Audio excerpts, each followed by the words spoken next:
Chào các bạn, hôm nay chúng ta tiếp tục với series về Mac phiên bản hiện tại mình đang sử dụng vẫn là Mac 6.9.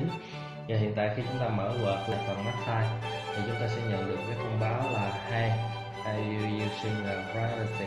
Nghĩa là hey, bạn đang sử dụng một phiên bản lậu, nếu như theo tiếng Việt mình là phiên bản lậu, hoặc là có thể gọi nhẹ nhàng hơn là một phiên bản không trả phí, hay là cái khay này nó đã bị hết bản quyền.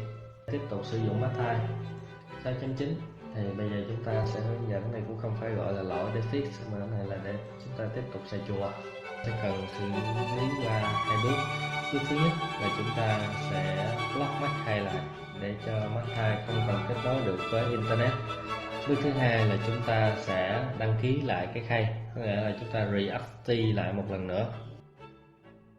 Mở The Explorer lên trong panel Profile, chọn Advanced Setting, rồi chọn About Rule, sẽ chọn phần Program, rồi This Program Pass. Rồi chúng ta sẽ có hai cái chúng ta cần chọn. Cái đầu tiên là cái file mathai.exe là cái đường dẫn đang trên màn hình luôn. Rồi, chúng ta sẽ chọn mathai.exe.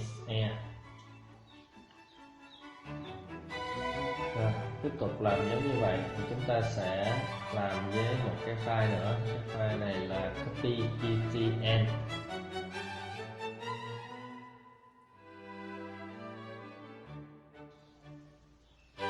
Rồi, ok.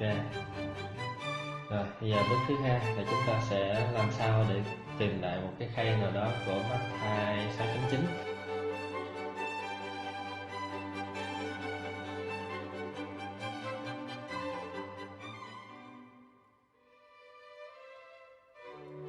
Khay bởi vì có cái khay.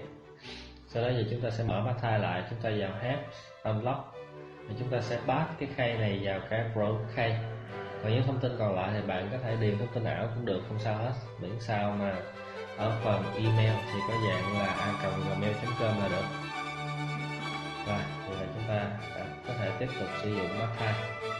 Và đối với Mac thì nếu như bạn sử dụng thì nên sử dụng với Office 2013 là ok nhất.